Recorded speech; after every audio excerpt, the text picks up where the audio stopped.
Welcome, Exiles, to the Focus Champion. That's right, I said Focus. The skill that was added back in Betrayal League that pretty much no one uses, except for maybe Mathel here and there when he's trying to get them some thick and juicy, girthy double damage.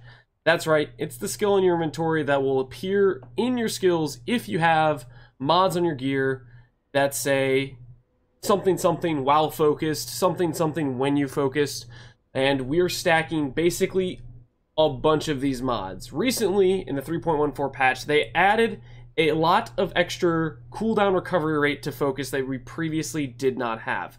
Because Focus, it has a very bad cooldown. This is the reason people haven't used it. It has a 12-second cooldown, and it lasts for 4 seconds, and the skill cannot be modified by duration, so you can't make the skill longer, and it cannot be modified by temp chains. It can't be modified by things that make it take longer to expire. So it's really hard to get a good uptime on Focus, and then a lot of these mods just don't feel very good because the uptime is horrible. But recently, with a bunch of mods added where you can get cooldown recovery rate with a bunch of your Betrayal mods, you can actually get some reasonable CDR. Our min-max scenario has the situation where we can get enough CDR on our gear for it where we only have a 5-second cooldown. And Focus is unique in that when you use it, the cooldown starts going while you have the skill up. So if we have 4-second Focus and we have a 5-second cooldown, that means we have 80% uptime on Focus. Now, we don't have a 5-second cooldown yet. We have a 5.7 cooldown. That can be improved because our gear is not divined to perfection, and there's a couple minor items we're missing cooldown recovery rate on. But I'll give you a quick rundown of what we get when we are focused. For our belt, we chill nearby enemies, and we get lucky crit. That's pretty good damage, and that's a nice little extra bonus of chilling enemies. For our boot slot, we get immune to ailments. That's for bleed, poison, shock, you name it.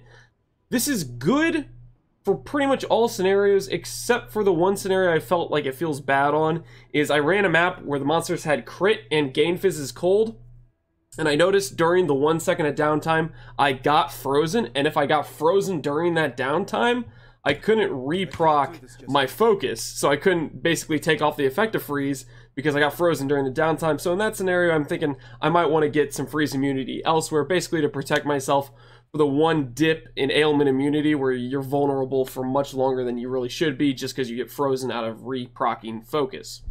Other mods we get are Fortify effect, which is something we're building around with this character. The goal for this character is to basically tank all the big one-shots using Fortify effect. Fortify is busted if you can get a lot of effect on it. For example, if you get up to 400% increased effect of Fortify, you are taking no damage from hits. That's what you need to get all the way down to 100% less damage taken.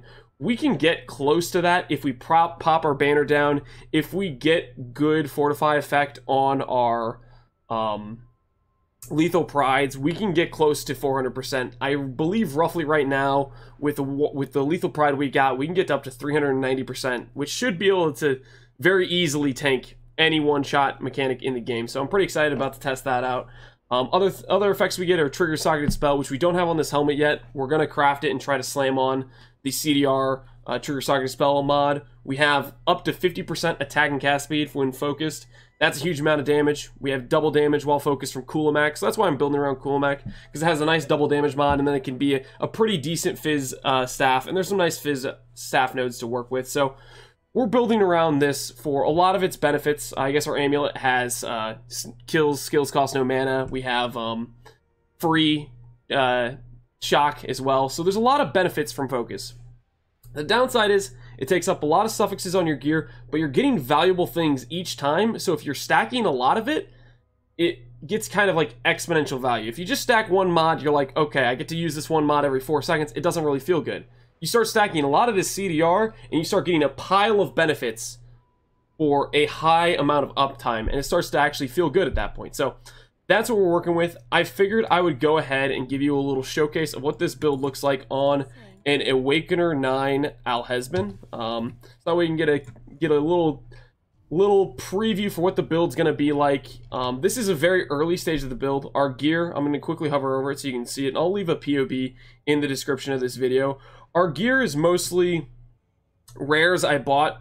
I'm talking like 30, 40C, 50C, 50C, This I think I bought for 2080, which is a perfect roll, which I thought was really lucky because, well, I mean, no one cares about Hyperboreas, so that's why I was able to buy for 20C for a perfect roll, but getting a perfect roll of these is like a lot of Divine Orbs, basically. This was like 1x pair of gloves, because they were pretty decent.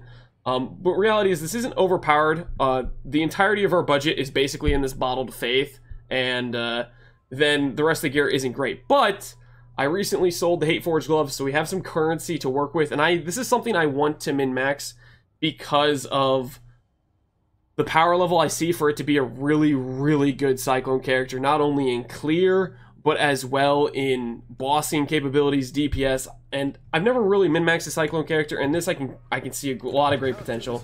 Right now I'm screwing around with Impale, Shockwave is kind of my setup, but I think eventually we'll go and we'll transform this into, I'm thinking, just Impale and just Cyclone and just like Infused Channeling, not even worrying about Shockwave per se. Shockwave I just wanted to mix in for some fun of the AoE, but I think ultimately for min-maxing this character, it's probably not the play. I mean, we're attacking so many times per second. Shockwave has a pretty big cooldown with it, and we don't have a lot of like CDR in our build, so we're not exactly having a very efficient Shockwave.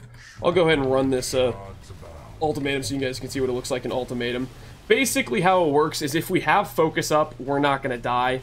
In the end game of this build with Focus Up, we're looking at close to 300% Fortify effect, which is 80% less damage taken. You add that into any normal build, and the tank goes through the roof, basically. It would be like building a 25,000 HP character with kind of normal mitigation, like no crazy mitigation or anything. That's what our current like 6k life character feels like, except for degens. Degens is going to be the one weakness for this character because Fortify only defends you against hits. So things like Chaos Miasma, if we run through that, that's not going to feel good. We have minus 60 Chaos Res. Chaos hits themselves don't really feel that bad because of the damage reduction we have, but other things do not feel great, that's for sure. Other degens per se. We have basically Ignite immunity, Poison immunity, Bleed immunity most of the time, so those usually aren't a problem. And shoot, I just realized I still haven't grabbed my Pantheons, so I'm going to probably end up grabbing the reduced damage taken over time Pantheons. And of course we have Champion, which gives us enemies we taunt deal 20% less damage. We get 10% reduced damage taken if we taunted recently. So there's other damage reductions we're getting just from being Champion, not to mention the armor and evasion from the Impale node and the Fortify node. Ultimately though, this character it's good right now as is, but I think the one thing we could really chunk through the roof is speed, and so that's what I'm going to be working on in terms of gear upgrades, and I'm going to actually invest in towards that. Considering going potentially for Adrenaline, Berserk, we can get into the build, I believe, using the channeling technique, which I am straight up yoinking from Rutu/Quantric, who he yoinked it from. I think there's some really good potential for this character, but I just want to show you what it looks like at kind of an early stage of the character, just so you can get an idea what we're talking about here. As you can see, like during that ultimatum, I didn't really have to pay attention. I kind of just was like holding my mouse down and doing whatever, and that's just the damage reduction coming into play where we just don't feel things. Fortify is nasty strong, and I don't know how Fortify snuck through the patch notes and didn't catch a nerf. But hey, we're gonna use it now while it's still alive, I guess. While it's still busted good.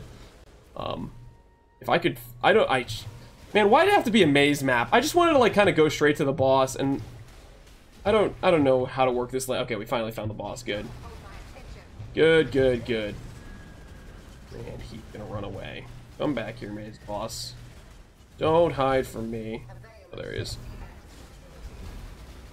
Okay, so now we'll go ahead and we'll do Hunter. I'll show you what this looks like on him. We basically wait to proc our focus. We'll do our regular Ancestral War Chief, our Val, proc our focus, and then we'll do double damage on him. And he's gonna try to run away from us. Not like this. Don't run from me. Well, that's unfortunate. Now we gotta avoid the chaos damage. We should have been able to just DPS him, but I probably misplayed that a little bit too much, which is really unfortunate. And we'll still clean him up though before we have to go to the next phase, which is nice enough. But yeah, that's what it looks like now in its current kind of initial scuffed-ish state. But I think this thing has a lot of potential. So I'm excited to actually put some currency in this, min-max it into Berserker and whatnot. And Focus, although normally I would say Focus isn't good and whatnot, actually min-maxing into a lot of different Focus mods I think has some potential to be quite strong, based on my first testing around with it with this character at least. Anyways, that's the video. Hopefully you guys enjoyed it. Thanks for watching. Peace out. See you next time.